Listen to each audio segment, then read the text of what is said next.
como que eu devo começar a ler a Bíblia? Essa seria a primeira pergunta. É uma pergunta muito importante e ela gera até certa polêmica, tá? Vamos lá. Nós tivemos aqui no Brasil uma formação bíblica que foi dada muito dentro do universo da renovação carismática católica por um livro do Padre Jonas, um livro muito legal, não é? A Bíblia no meu dia a dia, onde ele ensinava a começar pela carta de João, a primeira carta, tá? Porque, segundo a perspectiva dele, aquilo ajudaria depois você a compreender mais o Novo Testamento.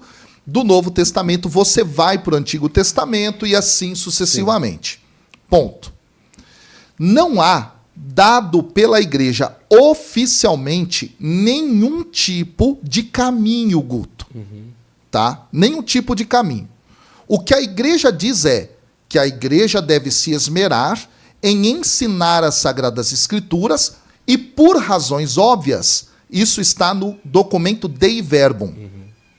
Por razões óbvias, fazer o povo conhecer muito mais os evangelhos, porque ali está, para nós, o centro da fé. Mateus, Marcos, Lucas e João, mistério de Cristo, em muito está ali. Bom, vamos lá. O mesmo documento, Dei Verbum, do Concílio Vaticano II, ao falar da revelação divina presente nas Sagradas Escrituras, ele diz que nós devemos conhecer as etapas da revelação e começa a expor para nós desde o Antigo Testamento até o Novo. Agora, na minha perspectiva, ok? Técnica, e aí não é uma questão mera de opinião, sim, tá? Mas na minha perspectiva técnica, é basicamente... Eu não vou usar a palavra impossível, tá? É muito difícil alguém ler o Novo Testamento sem ter a base do Antigo. E, portanto, na minha compreensão de professor de Sagrada Escritura, eu ensino a começar a ler desde Gênesis, e aí você lê Gênesis, Êxodo, Levítico, Números, Deuteronômio, que é o Pentateuco. Tendo lido isso, você lê Josué. Aí você lê Juízes, depois você vai pular Ruth, e vai ler 1º e 2º Samuel, 1º e 2º Reis. Depois de ter lido isso, você vai ler 1º e 2º Crônicas. Por quê? Porque Crônicas reconta a história que 1º e 2º Samuel, 1º e 2º Reis já contaram. Sim. As pessoas não sabem disso, e quando elas leem sem ter essa noção, ela começa a ler lá, ela fala, mas eu já li isso. É porque, na verdade, Crônicas reconta a história mediante uma outra perspectiva, que a gente chama perspectiva sacerdotal pós-exílica. Bom, tendo entendido isso, a gente cumpre um período bastante grande da história da salvação, que vai desde a criação até por volta do ano 586 a.C., que é o período do chamado exílio da Babilônia. Aí você lê, para entender o período do exílio, o livro das Lamentações. O que é o livro das Lamentações? Os babilônios destroem a cidade de Jerusalém, destroem o templo que foi construído por Salomão. Então nós estamos em 586 a.C. O povo se lamenta e chora. Isso é o livro das Lamentações. São textos em forma poética muito parecidos com salmos de lamentação do povo se lamentando daquele momento. Profetas dessa época são vários. Então, um deles, Jeremias. Outro deles, Ezequiel. Outro deles, o 2º Isaías, por exemplo. Tá? Aqui eu estou simplificando a base da leitura. Tá? Não dá para falar todos os livros agora, mas Lamentações é do período do exílio e esses profetas. O que vai acontecer? Quando eles voltam, Guto, do exílio, nós temos Esdras e Neemias recontando essa história. É nesse momento que está agindo Malaquias, Ageu, por exemplo, Sofonias. Sofonias aí tem uma discussão, mas Zacarias. Eles estão agindo nesse período do pós-exílio, quando Já no domínio dos persas, eles estão reconstruindo a cidade de Jerusalém e o templo que fora destruído. Próximo, 1º e 2º Macabeus. Porque 1º e 2º Macabeus vai contar o momento depois do domínio persa. Esse é o momento antes da chegada dos romanos. Sim. Quando chegam os romanos, aí vem os evangelhos, o período da igreja primitiva. Então, eu tenho fortemente comigo, é muito difícil entender o Novo Testamento realmente sem a base do Antigo. Posso dar um exemplo? Não? Pode. Um exemplo, esse exemplo é da gente ficar boquiaberto mesmo. Uhum. Todo mundo já vivenciou essa experiência. Eu trouxe a Bíblia, eu sempre ando com a Bíblia vai comigo para onde eu vou.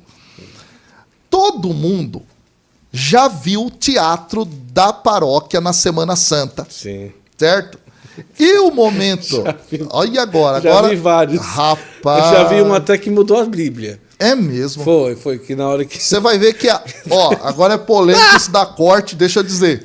99% dos teatrinhos da paróquia estão errados. Errados? Meu Deus. Vou explicar por quê. Explica que depois eu conto Isso, a aí vai vir criatividade de um cara aí. um monte de gente vai arrebentar comigo agora, mas eu vou explicar. Vai lá.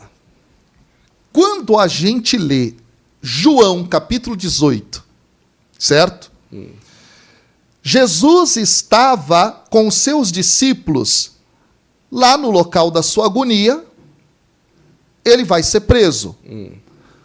Se você perguntar para a maior parte das pessoas, Jesus foi preso por quem? A maior parte das pessoas vai dizer, pela guarda romana.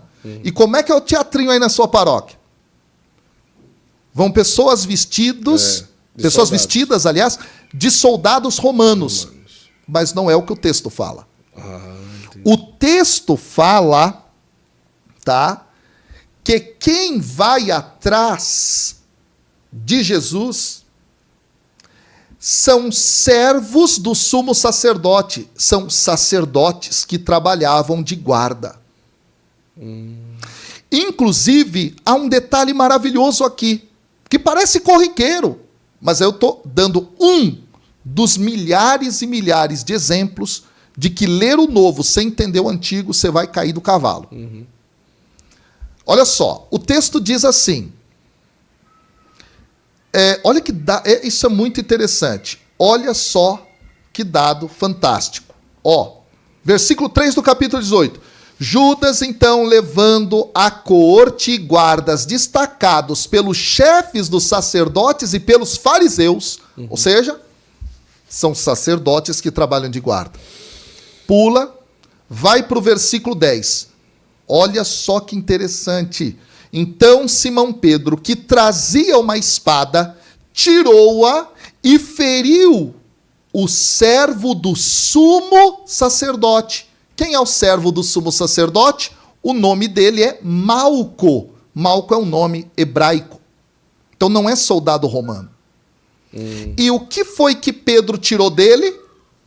A orelha direita.